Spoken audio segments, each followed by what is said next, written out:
আসসালামু আলাইকুম এভরিওয়ান, চলে আসলাম নতুন আরও একটি ভিডিও নিয়ে। আজকে চতুর্থ রোজা, তাই চতুর্থ রোজা উপলক্ষে কিছু সামান্য আয়োজন করলাম, তাই আপনাদের সামনে দেখাচ্ছি। আর প্রথমে রান্না করবো হচ্ছে পোলাও, যেহেতু মানে উদযাপন করছি কোনো অনুষ্ঠান, পোলাও না হলেই চলে না। এই জন্য আমি দারচিনি আর পেঁয়াজ তেলের উপর ঢেলে নিয়েছি। তারপর চালটাকে দিয়ে কিছুক্ষণ নাড়াচাড়া করার পর এর মধ্যে আমি দিয়ে দিব 1/2 লিটার মিল্ক ভিটা দুধ।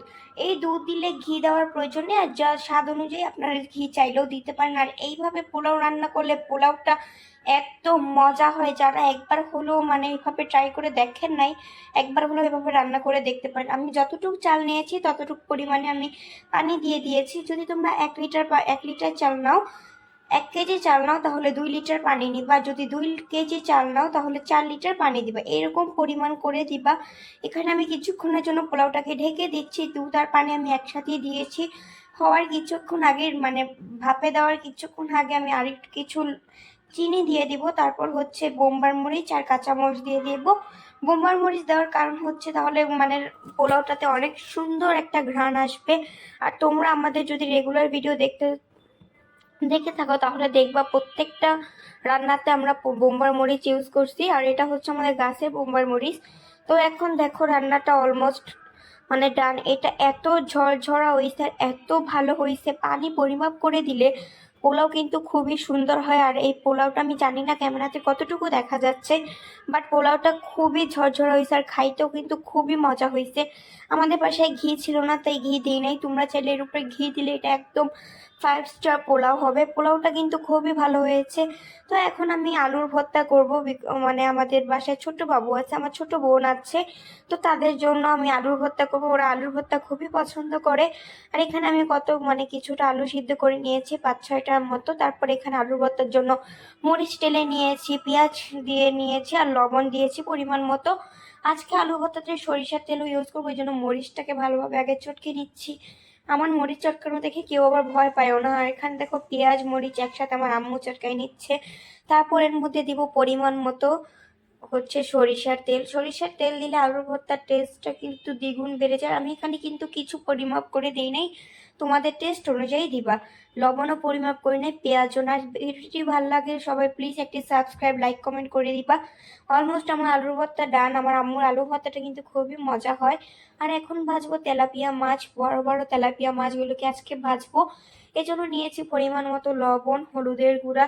ভাজাভাজির ক্ষেত্রে কিন্তু আমরা সামান্য মশলা দিয়ে ভাজাভাজি করি। মাছ ভাজার ক্ষেত্রে অনেক বেশি মশলা দিলে খেতে কিন্তু এত একটা ভালো লাগে না। এই হলুদ আর মরিচের গুঁড়ো দিলেই, হলুদ আর লবণের গুঁড়ো, চাইলে একটু মরিচের গুঁড়ো দিতে পারো। মরিচের গুঁড়োটা আজকে দেই নাই, এভাবেই ভাজবো যেহেতু ছোট বাবু খাবে, আমার ছোট ভাই খাবে। এখন গরম চুলায় তেলটা গরম হয়ে গেলে মাছগুলোকে দিয়ে দিব। এইভাবে মাছ ভাজা খাইলে খুবই মজা লাগে। তোমরা যারা এইভাবে ভাজো তো খাও, মানে ভাজোই। যারা ভাজো না তারা এভাবে ভেজে দেখতে পারো, খুব সামান্য মশলা এভাবে ভাজলে খুবই মজা লাগে। এখন দেখো একবার পিঠের মাছগুলো ভেজে উঠে নিছি, এখন লেজ আর হচ্ছে এটা দিব, মাথাটা ভেজে নিব। অলমোস্ট আমার মাছ ভাজা ডান। এখন ওইগুলো উঠাই নিব, যে মাথা লেজটা ভাজতে চাইছি। এই তেলাপিয়া মাছের মাথাটা কিন্তু বেশ বড় সাইজেরই ছিল, মাথার লেজ দিয়ে মুড়িঘণ্টও রান্না করা যেত, বাট ভেজেই ফেলছি। মাছ ভাজাও এখন কমপ্লিট। আর আমরা কিন্তু ডিম ভুনাও করেছিলাম, ওইটা শর্ট ভিডিওতে দিয়েছি, তোমরা চাইলে ওই ডিম ভুনাটা দেখতে পারো। ওই ডিম ভুনাটাও সামান্য মশলারই ছিল এবং খেতেও কিন্তু খুবই মজা হয়েছিল। তো যারা যারা আমাদের বড় ভিডিওটি দেখছো তারা প্লিজ শর্ট ভিডিওতে একবার গিয়ে ডিম ভুনার রেসিপিটা দেখে আসবে। এখন মুরগির গোস্ত রান্না করব। মুরগির গোস্ত না হলে তো হবেই না, এই জন্য পরিমাণ মতো রসুন বাটা এবং আদা বাটা দিয়েছি। যেহেতু চিকেন রান্না করবো এই জন্য রসুন বাটার পরিমাণ বেশি দিতে হবে। চিকেনের আদা বাটা কম এবং রসুন বাটা বেশি দিলে খেতে খুবই মজা হয়। তারপর পেঁয়াজের উপর মানে আদা রসুন বাটাটা কিছুক্ষণ টেলে নিয়েছি যেন কাঁচা কাঁচা ভাবটা চলে যায়। এখন আমি বোম্বার মরিচ দিয়েছি, হলুদের গুঁড়ো, মরিচের গুঁড়ো দিয়ে পরিমাণ মতো পানি দিয়ে দিয়েছি। এখানে দেখো চিকেনগুলো নিয়ে নিয়েছি। এখন মশলাটা কষানোর পর এই চিকেনগুলোকে দিয়ে দিব। এটা খেতেও কিন্তু খুবই মজা হয়েছিল এবং দেখতেও কিন্তু খুবই লোভনীয় লাগছে। আমি চিকেন ও বোম্বার মরিচ ইউজ করছি। তো কিছুক্ষণের জন্য এখন ঢেকে দিব এটাকে। এইভাবে চিকেন রান্না করলে কিন্তু খেতে খুবই মজা হয়, পানি ছাড়া। ব্রয়লার মুরগি যেহেতু রান্না করেছি, অবভিয়াসলি পানি ছাড়া রান্না করতে হবে। এখন রান্না অলমোস্ট ডান, এই জন্য জিরার গুঁড়া দিয়ে দিয়েছি, গরম মশলার গুঁড়াও দিয়েছি। এইভাবে তোমরা চিকেন রান্না করে দেখো, একদম পানি ছাড়া, খেতে খুবই মজা হয়। এখন আমরা শুকনো মরিচ দিয়েও রান্না করি, কাঁচা মরিচ ব্লেন্ড করেও রান্না করি। আজকে এই পর্যন্ত, আল্লাহ হাফেজ।